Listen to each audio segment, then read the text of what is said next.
Well, this is just a quick house update. As you can see, here are the new plinth boards. These are 150mm, as you can see they're quite wide. We decided we didn't really like that. Well, we actually each decided independent of one another we didn't like it. Because you end up with two boards and a big gap down the bottom, and it just sort of looks like it's just whatever was lying around, not deliberately thought about and finished off. So what I did was I set up the circular saw, which I'm going to do a video on this. I mean, I don't know if this is something you guys or girls would want to watch, but I'm going to do a video on it anyway, so if you don't watch it, you don't watch it. So we've got a pile of timber that I've ripped. I've just got these bits of, I think it's 45 by 90, spacing it up. There's one I've got along the length to stop it tipping over. So it can be a bit risky ripping timber. You do have to know what you're doing with a circular saw. Also, it's quite a large saw, so you can get into a fair bit of trouble if you're not sure about what you're doing. So just my suggestion before you rip 6 metre lengths of timber like this is start out with a small circular saw, get some experience, read the instructions, wear the appropriate safety equipment like safety glasses, and you know, obviously don't do it wearing shorts and a singlet or something. You want to be wearing something like I wear jeans, because at least you've got something between you and the saw, even if it's not much. So anyway, this is the result.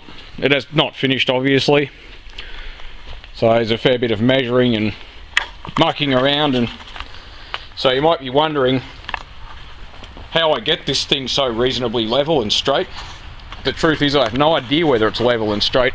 If I get down here and stop shaking the camera so much, you can see it is fairly level, or you know. So how I did this was basically with this spacer block. We both sat down and worked out a gap we liked, and the gap, this is how it's achieved. So timber's a bit springy, but basically where all the screws are, this block's inserted, and so on and so forth, and you get the point. So if you're going to do this, just use one block, because you just got to make sure that all the gaps are the same. So these are actually just leveled up to this bottom bit of the house cladding.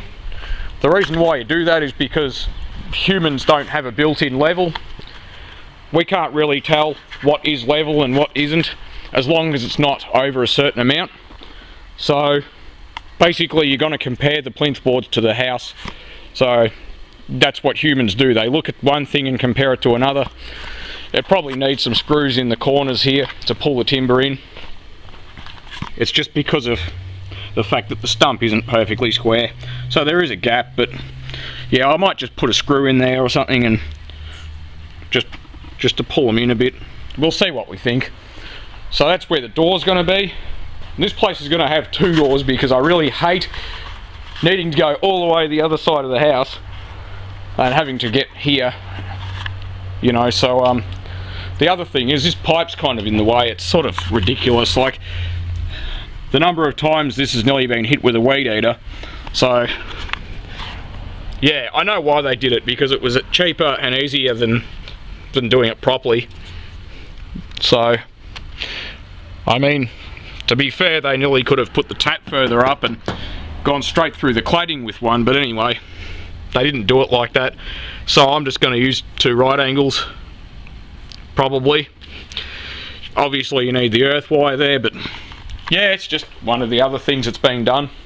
You can see how the plinth boards have been attached, because they've got these bits of treated pine that are actually concreted in with the stumps.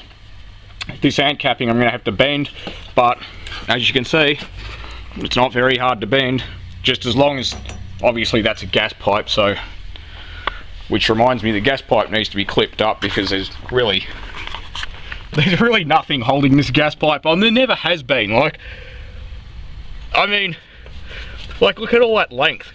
There was only ever 1 or 2 hangers here. There's one still up there. You can see, if I zoom in, where it goes close to the floor joist, it is actually clipped, but it only had one other clip on it. And when the guy was installing the gas heater, he's gone, "Who did the gas pipe?" And I said, "Oh, a tradesman." He said, "Well, it's not legally done." Oh, sweet, that's awesome.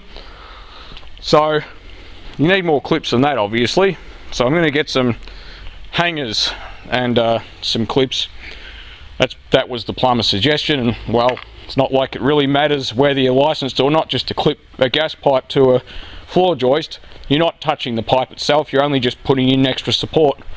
So, yeah, I think it looks good. The wife does too.